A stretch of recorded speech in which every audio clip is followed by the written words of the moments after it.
We're going to start with a keynote in just a moment, and then we have our breakout sessions, and we'll have our closing keynote, and then bid everybody farewell. So what I'd really just like to do is introduce our CEO and president, Erik Asgeirsson.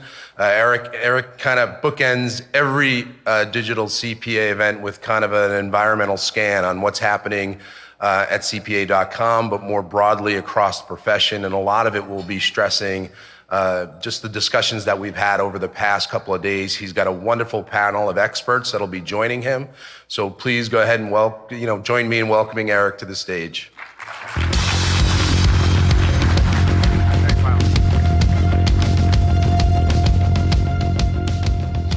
Thank you very much, Michael. Thank you for kind of navigating us over the last couple of days. Couldn't agree more with many of the comments that you have had. So good morning, everybody. I am very much looking forward to this morning update with you. It's gonna be a village up here on stage, and we're gonna really share a lot of information on where things are and where we're headed. But I first wanna echo some of the comments Michael just made about this digital CPA community. This is our word cloud for today. It's unbelievable what this community means to the profession. You look at the words here: leadership, CAS growth, upskilling, this one here, peer-to-peer learning. We do have these keynote sessions, but digital CPA is really defined by the breakout sessions, a lot of the conference table discussions that we've had over the past couple of days. You're helping us innovate. You're driving change management. You're so purpose-driven. Yesterday, Marcus Buckingham gave us a great keynote talking about designing work people love. That's actually what all of you are doing for the profession. I mean, there's not a talent issue here. I was talking to Barry Melanson yesterday, and he just said, this is just amazing. This is a community like no other. And I just want to give you guys a big round of applause for what you're doing for us here and throughout the profession.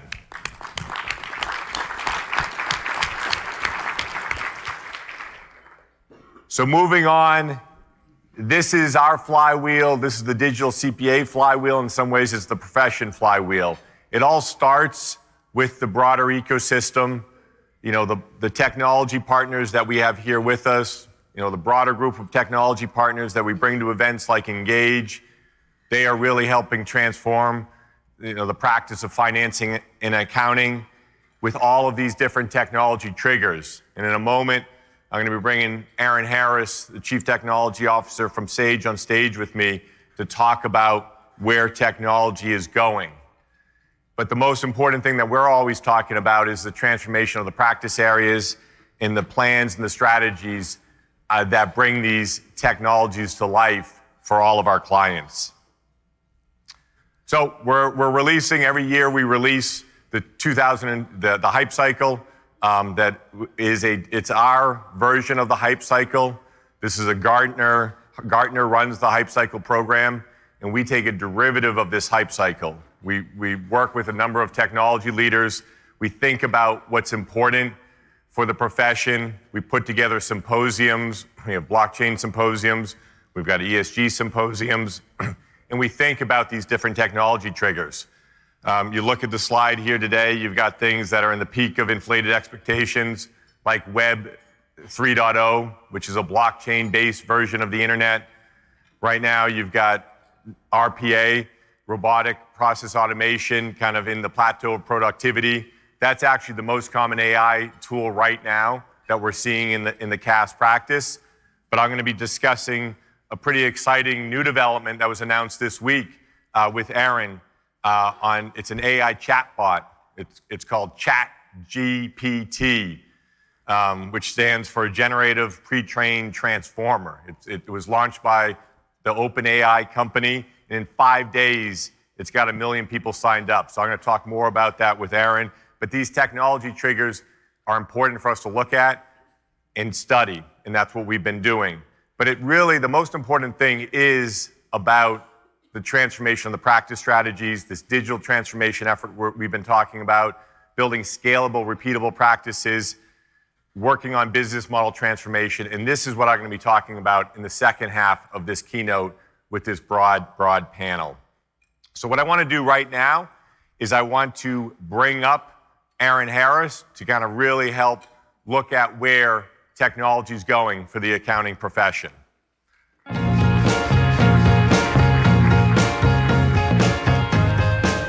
Welcome, Aaron. Thank you. I've been looking forward to this discussion with you, Aaron. So let me just, a little bit of setup for Aaron because he deserves it. I do consider Aaron to be the leading technologist for us over the past 15, 20 years. Aaron was the first programmer at Intact. That stands for Internet Accounting. That was back in, dating you a little bit. Yeah, I don't like to admit how long ago it was. Year 2000. 2000. He's now the Chief Technology Officer for Sage Intact, one of the largest accounting software players in the world. And he really, like I said about Renee on the first day, you have people that are visionaries, and Aaron's a visionary, but he's also been creating the future for us and leading the way. So we're gonna get right into it. But thank you so much, Aaron. And we are partners with Sage Intact. It's great to have you. Yeah, thanks for having me. This is the best possible audience that I could sit in front of. So thanks for having me. I want to talk about some shifts in technology era, if you will, and some high-level philosophy.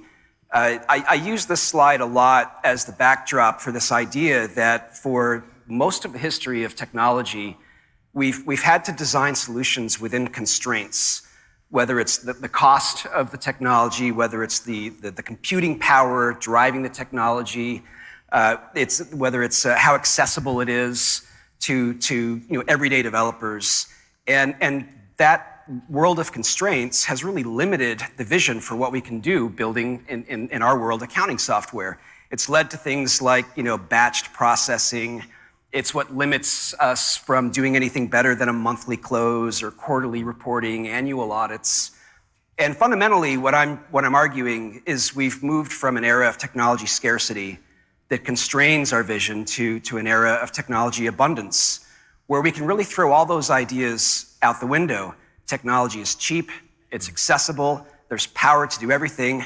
The big breakthrough driving ChatGPT isn't necessarily the models. We've had models to do this sort of stuff for a long time. The big breakthrough is the power that's available economically now to train these models and access all that data and provide some sort of a response to an input in a usable time frame. So it changes everything about how you build software when you throw out the ideas that, well, I can't do it, it's too expensive, I don't have the right trained people to do it, or it's just too, it's just going to be too slow. So let's give them maybe even a demo on this Chat GPT, and if maybe a little even more background on OpenAI and what you know about it. Yeah, so we're having a workshop of the nerdiest people in the world at my house next week. So we've got the top technologists from Sage, and we're all simultaneously in love with technology and accounting, which is a super weird combination. But we're getting together in Vermont at my house, and part of it is to just workshop some big architecture challenges, but it's also to brainstorm. And of course, ChatGPT is at the top of our list of things to play around with. So the team's getting super creative. We've been using ChatGPT to come up with a list of cocktails we should make while we're there. My favorite was the lemon ledger drop that ChatGPT came up with. We've asked it to do a screenplay based on Tarantino, where it incorporates all of us as actors in the screenplay, and I'm not going to read the screenplay because it encourages violence. Somebody who's a poetry lover asked ChatGPT to write some poetry about the future of accounting in the style of Yeats. And I'd actually like to read it for you if you don't mind. Let's do it. And guys, this is breaking on New York Times, New York Post, so this is kind of real. This is real-time stuff Aaron's playing with. So the prompt to ChatGPT was, write a poem about accounting in the style of Yeats. I'm not going to read the whole thing, but you'll get the sense of it. In the ledger's pages, numbers dance, a symphony of debits and credits, a language of finance and chance. We hope there's not chance. The poetry of accounting, it fits. With pencil in hand, we keep score of every penny earned and spent, tracing the flow of wealth and more. as the accounting year is bent. Sometimes it sort of loses context a little bit, but it's really, really impressive. What I'm not going to read to you... That was just, people, like the Post said in the article, maybe this is going to replace Google. On Squawk Box this morning, they're saying, I wouldn't get, move too fast with that prediction. What do you see this type of technology doing? Well, I think stepping back just a minute, there are very few times in my life where I've seen technology where I say everything just changed, right? The first time was when I used a web browser to access the internet. I just had that experience over the last couple of weeks with this technology and related technology that is creating artwork out of nothing. So it's the reason for me saying that is I think it's really hard to really predict exactly how much and where this is going to disrupt. The obvious ones for me is the chatbots we already use, like Siri and Alexa. This is trained on so much more data and has so much more power behind it that it can provide much more sophisticated answers than these chatbots can. It's going to be a huge disruptor in education. I used it to write a job description for a position we're trying to hire, and it actually came out perfect. There's so many uses in business for this. We're working on some software that helps you to manage all your inbound email and sort of automate the workflow that originates from that email. Well, this technology will help us to actually recommend an email response to much of this email that's coming in. Well, thanks for that kind of overview, real time. Let's now get into talking a little bit more about digital transformation with the accounting profession. Yeah, so this is a topic obviously that's been beat to death over the years, but it sort of bears repeating that the biggest trend that drives our investments in technology at Sage is digital transformation. It is the most important trend driving change in the business world and in the software industry. And there's really three things that led to this. I've talked about AI and the availability of AI. Cloud computing has enabled all the power and availability and accessibility and economics of power. And then, of course, COVID-19 just forced everybody to rush, because if you weren't digital, you couldn't do your work. So there's a corresponding shift in architectures here, and I'm gonna get a bit technologically wonky here. But as we move into this new era, we've got to rethink what are the basic architectures that power all of these solutions. And so in this era of digital, and I'm calling this an era that's sort of coming after the era of software as a service. Now let me be super clear. The software as a service era is not over. We're in the, what do you call it? The end of the hype cycle? The plateau of productivity. We're in the plateau of productivity. Are you guys productive right now with your cloud there? So we're in the plateau of productivity with SaaS. It's not going away anytime soon. But we're really getting into the world of digital. And to think through how does technology need to change as we evolve into digital, there's three really simple transitions here to think through. So the first is, in the era of software as a service, software predominantly was a record-keeping system, right? So the software was used to record the results of business. As our businesses go digital, we actually now expect software to conduct the business. That is a huge change in the role that software plays. The next big change is that with SaaS, this was a bit of a breakthrough with SaaS, because with SaaS, anytime, anywhere access, no software to install, anybody in the business now could access the business workflow software. So I can file a purchase order, I can file an expense report. So software was designed for everybody in the business in software as a service.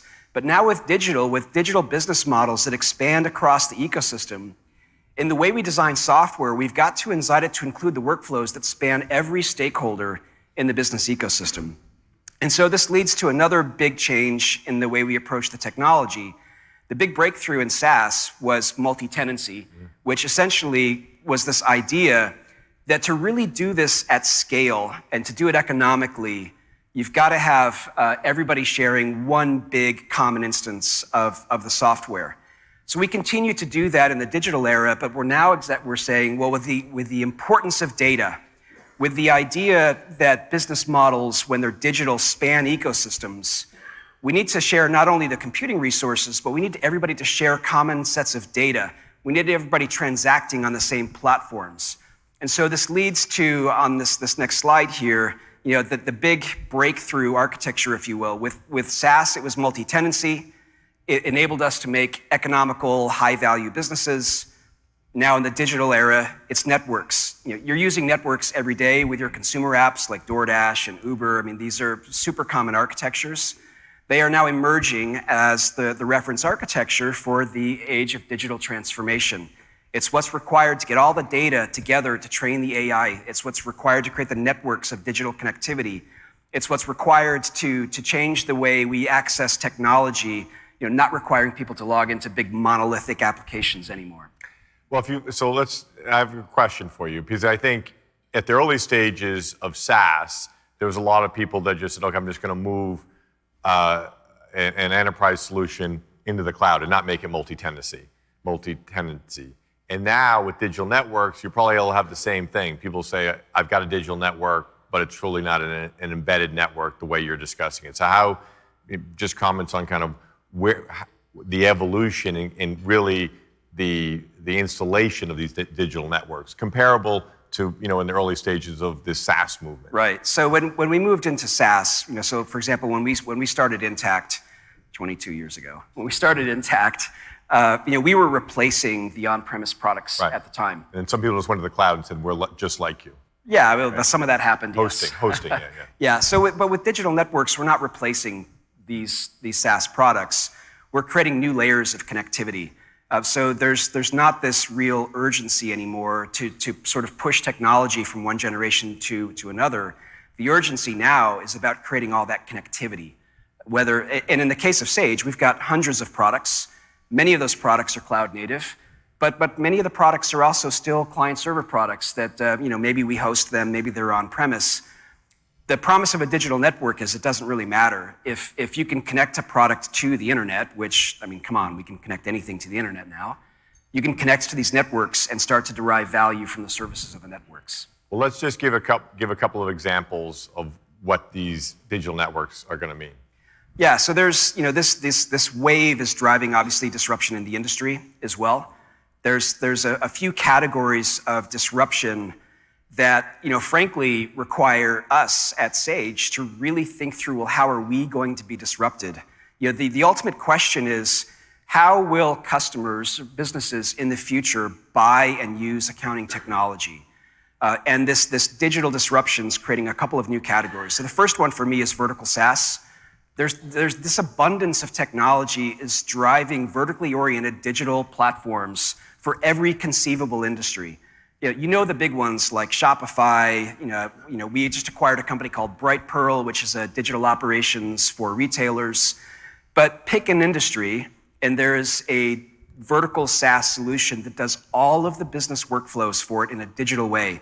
My favorite example is ShopMonkey. It's an individual that used to work for us at Sage.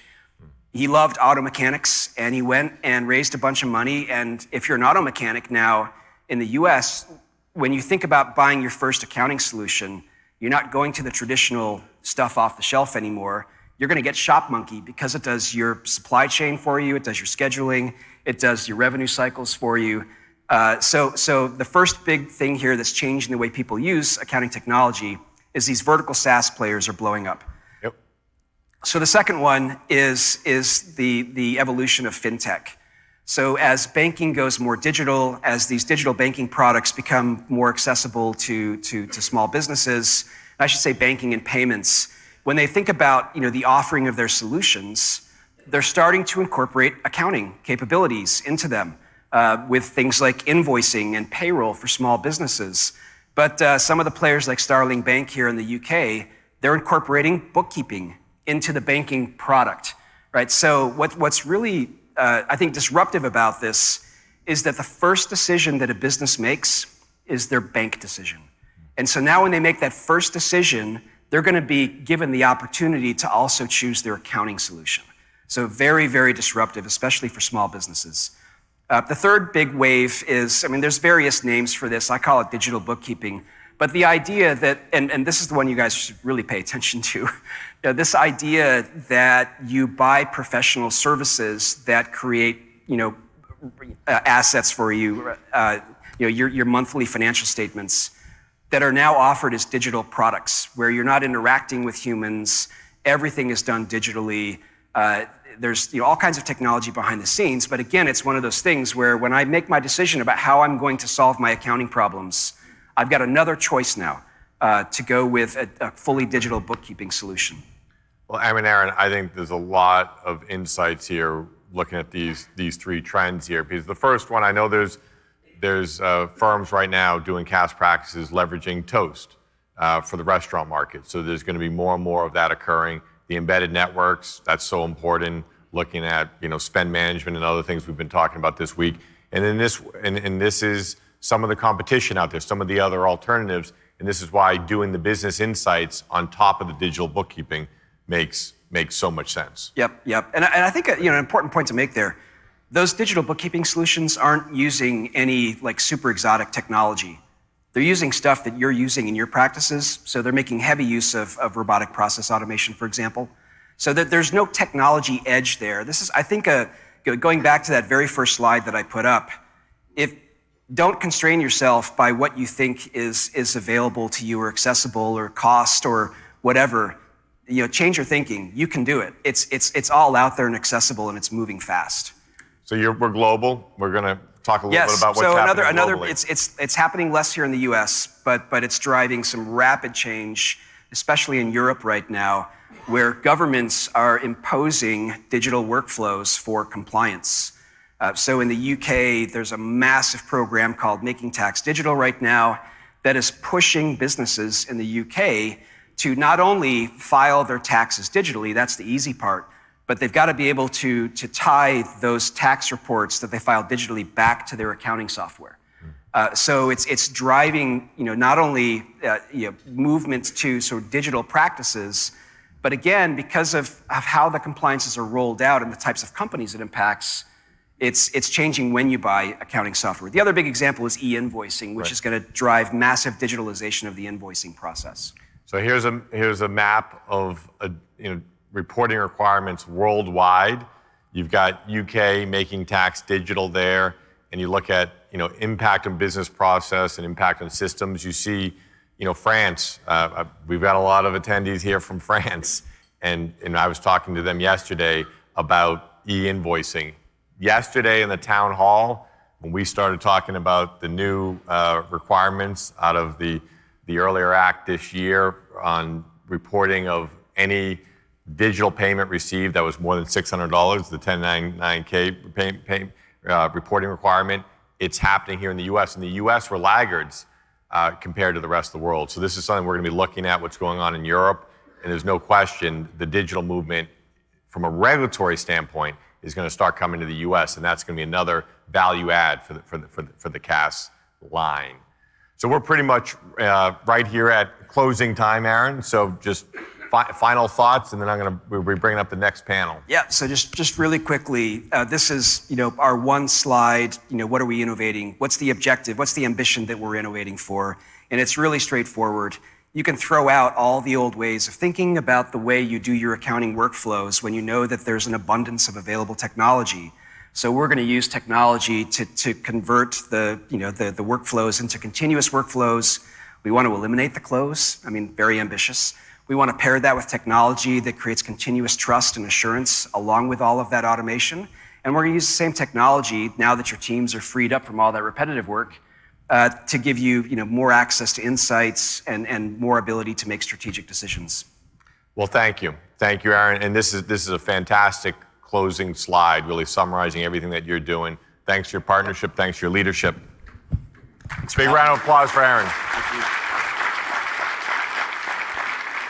So we're now going to move right into that next section that I already highlighted. I want Kalil, Merhib, Missy Thompson, Nina Chmura, and Tom Hood to come up on stage with me.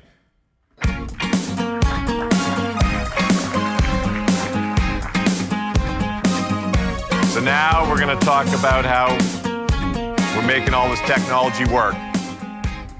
Welcome, welcome.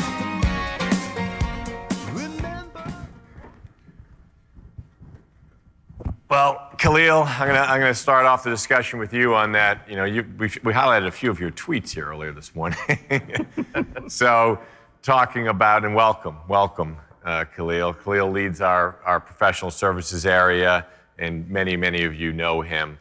and he played a big role here with this benchmarking survey. So I'm going to let you, describe it and give some of the insights. Yeah, thanks, Eric, and good morning, everyone. And so we are really excited. We're in the third iteration of the CAS benchmark survey, and a big thank you. I know many of you participated. We had over 100% increase year over year from 2020 to 22 in terms of the number of people that responded. And this report really continued to highlight and underscore some of the things we suspected, but it validated. So the double-digit growth, the continued strong pipelines for future growth, and some of the key themes around how the performers or top performers, which we'll talk about in a second, are really thinking about the way that they're being intentional about their business strategies. Well, Kalil, this gets everybody's attention, looking at this unbelievable differentiation from the top performers, really putting in place those intentional strategies, to just the medium. It's almost double. It's almost double in net client fees per professional. Yeah, so one of the anchor metrics we look at in the CAS benchmark survey, and we use it to define what we call top performers versus all respondents. And it's essentially top performers are the top quartile on this metric, which is net client fees per professional, or FTE.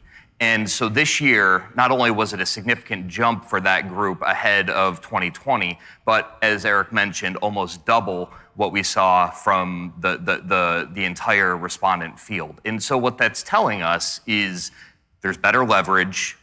These top performers are starting to use technology in a much more intentional way, and their average client fees per engagement is also increasing. The other thing that's also interesting about this data point is if you look at the most recent MAP survey, which the AICPA PCPS puts out every year, that looks at a lot of aspects of firms, which this actually eclipsed the average net client fees per FTE for all services on that note. So CAS is clearly leading the way in terms of revenue per professional. Well, let's bring Nina into this discussion. I know this is something that I think you did a session on this here at Digital CPA. So maybe a little bit about your practice there at Withum, and also your reflections on this survey. Good morning, everyone. Nina Chmura. I head up our outsourced accounting services team at Withum. Withum's a top 25 firm. Just to give you a little bit about our team, we're about 70 people, about $15 million in revenue annually. Really excited to be here today. Spent a lot of time on the benchmark study, and the two things that I think that really stood out to me are really not heavy in the details data points. It's things we've already mentioned. The number of respondents in the survey says a lot to me. It really says that we as a profession are looking for this data, that the metrics that firms have been using to measure profitability and success don't necessarily work for our practices, and that we're looking to see what everybody else is doing and how to measure KPIs that work for us, and to see how we can improve year over year. So I'm really excited about the amount of people that had answered it, and all of the improvements that we made year over year with all of those data points. The second thing is simply this net client fees per professional. I think when you look at that top performer number and that disparity, and you look at the firms that are making the investments in their CAS practices and the ability to move things to the next level and strategically think about how they're providing the services to their clients in a better way, are clearly making a big difference in the service to their clients, their ability to grow, and the overall profitability. Well, thanks, Nina. And what I'd like to hear, this is a slide that we've been showing for many years. There's a lot of depth to it. I call it our staircase to success. And so this is the maturity model.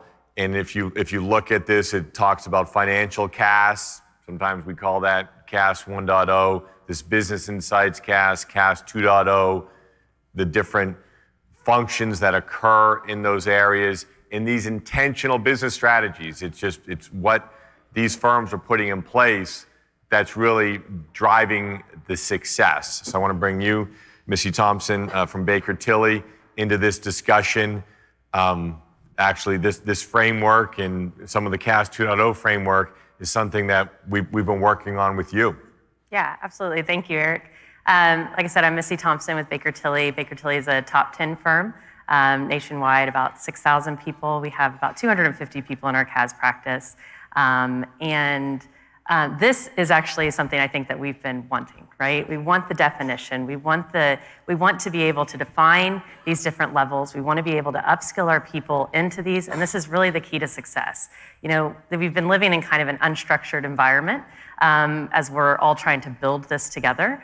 And I think this really lays it out very clearly about how you can move up, how you can provide different services, how you can train and learning and development for your people, and really start to get to where we want to be, which is that trusted advisor and not just the dreaded word bookkeeping. Well said. So Kalil, maybe some thoughts? Yeah, absolutely. So this maturity model is essentially also aligned with a digital transformation model for firms as you think about how you're managing your CAS practice and the service levels that you're providing. And when I talk to most firms, they identify that they have a client that they're probably being a trusted business advisor for. But this really accounts and thinks about the scalability of that. And how do you make more of your clients look like your best client? And how do you think about all of the components that go into doing that? So upskilling is one of them. And this is really what led us to building out the CAS 2.0 framework, which is a business model methodology for delivering CAS. And so, Missy, I know that we've talked a lot about this model and some of the ways that Baker Tilly's applied it, and thinking about some of the integrated services that you've used to kind of this model to help build and deliver. Yeah, absolutely. So I've been very lucky to have the support of firm leadership, which I think is very important. We talk a lot about that, to recognize that we're not just, as I like to say, and we also do that service, that we are a strategic importance, that it is a value add to clients, and it is a holistic solution for our clients in addition to the tax return and any other services we're providing.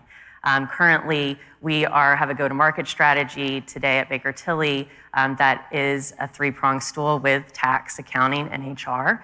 It's a holistic solution at a subscription model. It uses the center of excellence. It really allows us to go deep into each of our verticals, but also come together and service the client. And that means we have to know the technology. We have to tap into our industry expertise. We have to have a good strategy. We have to know what we're measuring with our KPIs.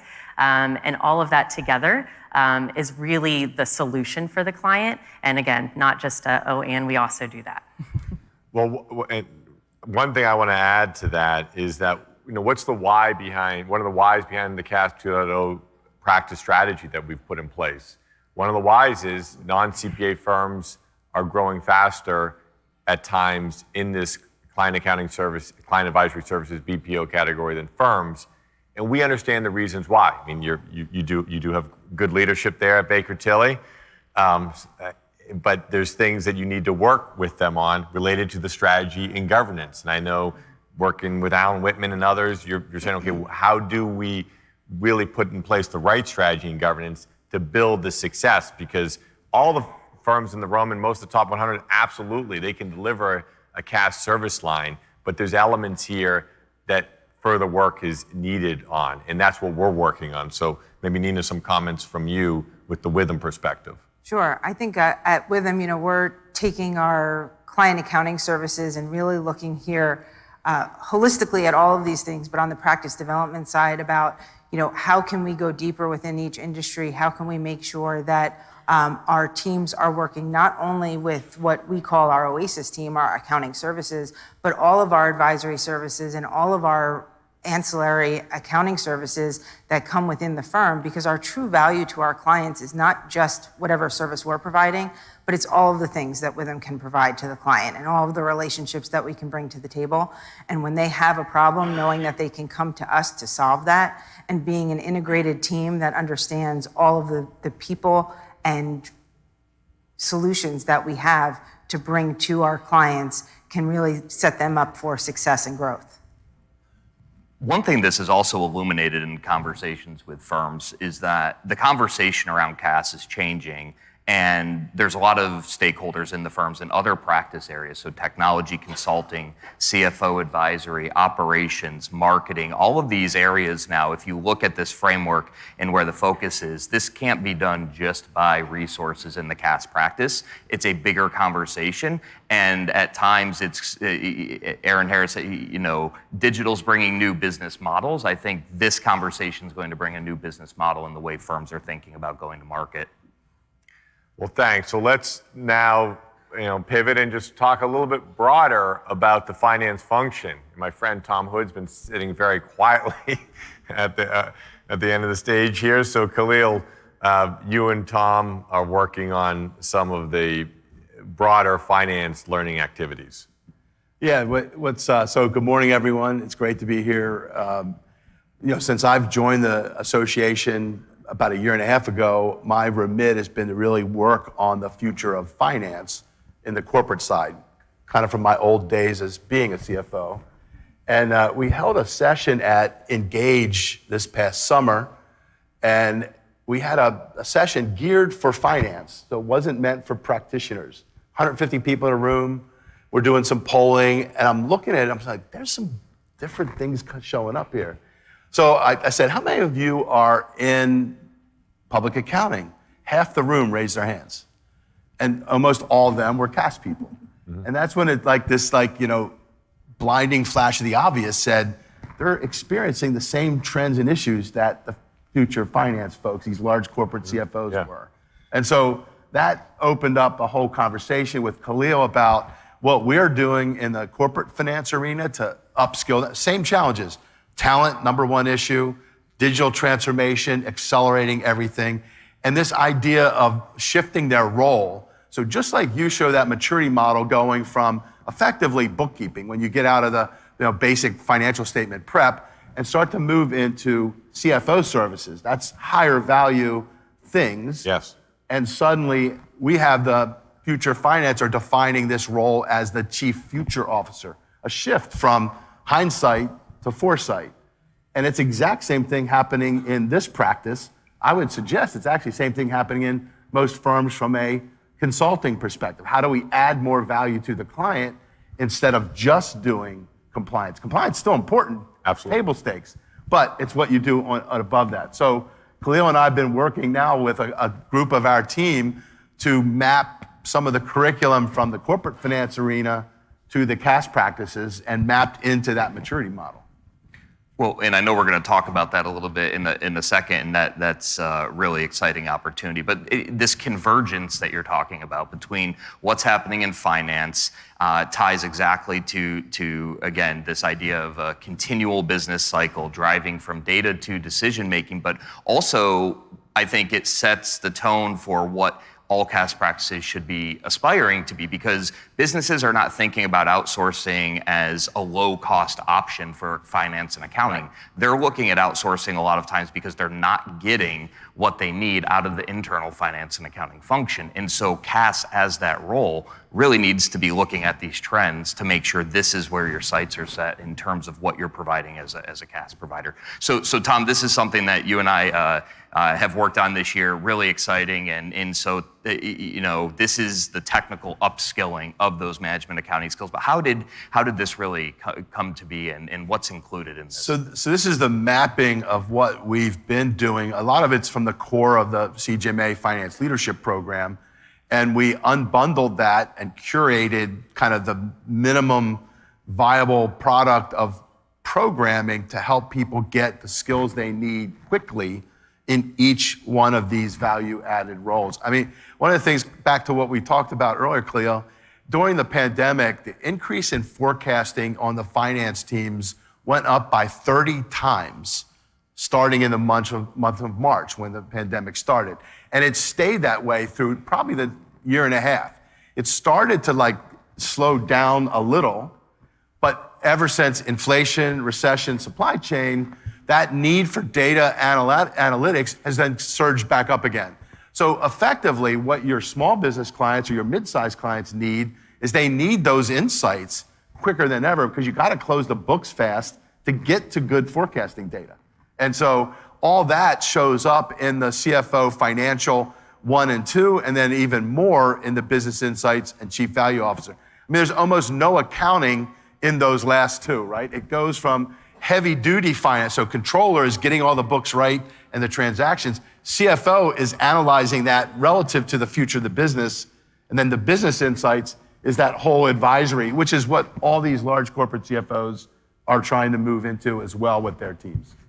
And we heard a lot of firms talking about trying to solve this problem for their teams. And Nina, I know in our conversations, you've talked about upskilling as kind of a gating factor to scale and capacity. So, as you look at this, what does this mean to Withum's CAS practice? Yeah, I think this is super exciting.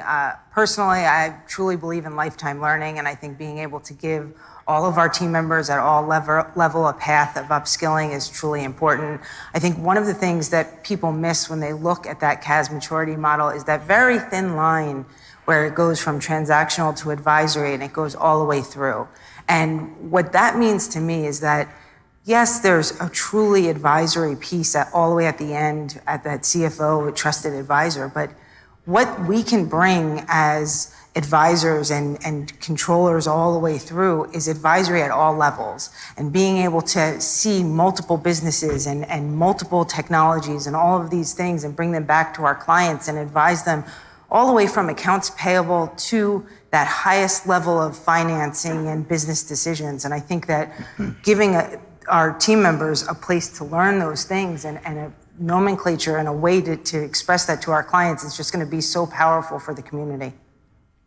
Well, right. And I think for a long time, tax and audit and other practice areas had a blueprint and a competency model for the skill sets. And this really introduces that for the CAS practice. For sure.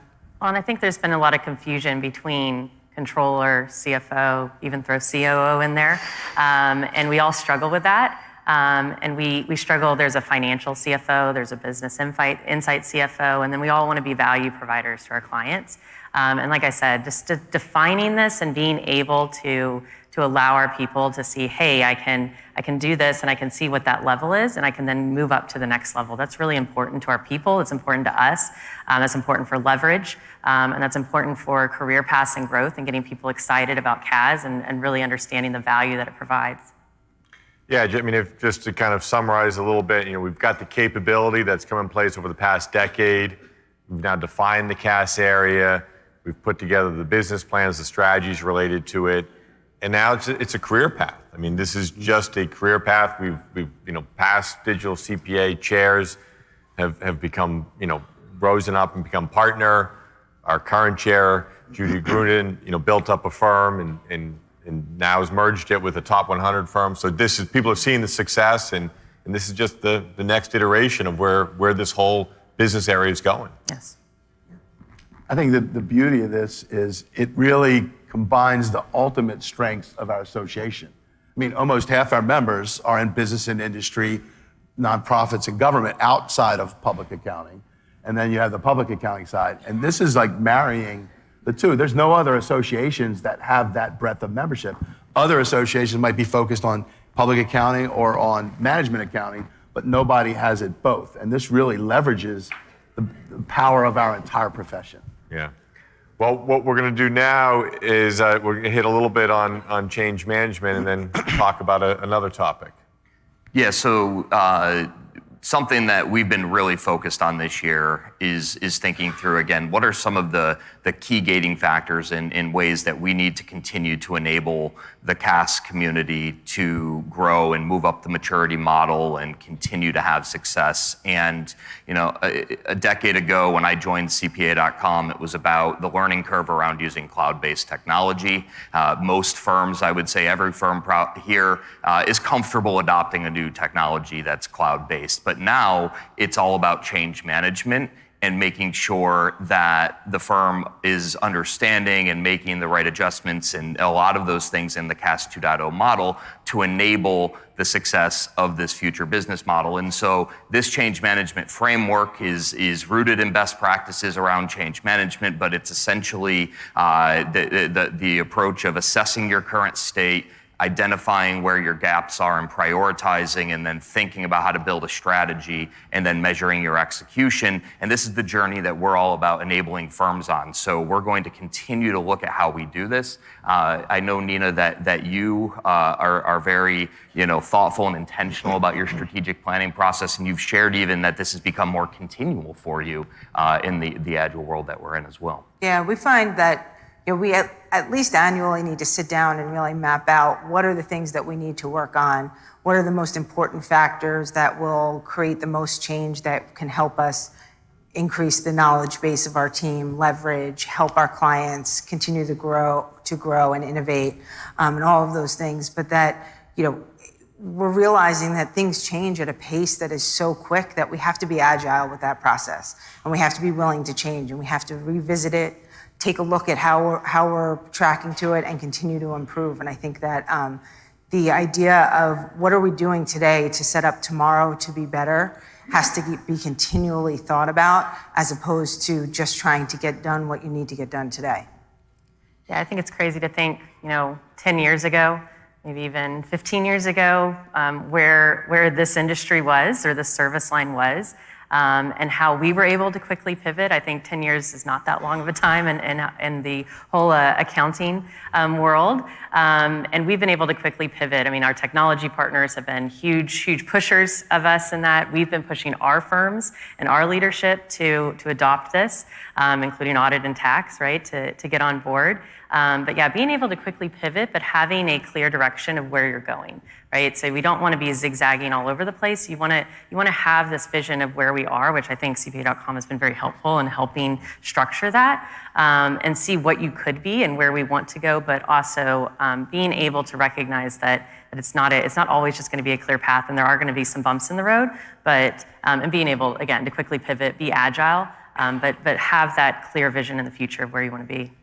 Yeah, and I couldn't encourage all the firms in this room, of whatever size you're at, to just do that strategic planning exercise, to think about that, when you take on a new client, you do the internal assessment of the client, doing the internal assessment of your practice, seeing where other practices are, leveraging our benchmarking survey, leveraging some of our practice strategies. That's going to help you drive success and get to those higher level KPIs that we've been sharing. So we've just been talking a lot about the client advisory services area. We are very excited that we are also on this journey with the audit practice in the digital CPA of the audit practice. I am co-leading the DAS initiative with Sue Coffey. She's here. She's in the front row. It's a very, very exciting project. And you see where we are today here, where we're in the early stages of this transformative solution that we're going to be bringing to market. And we're going to leverage everything we've done in the CAS area to really think through the change management and the evolution of the audit practice. So a lot more to come on this.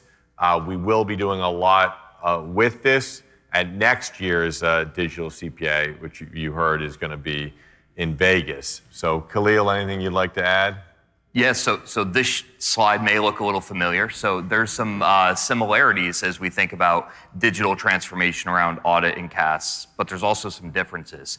And so I think one of the key differences is the audit category's been around for a long time, and firms are very comfortable in understanding what it takes to be successful in audit and have been doing that for a while.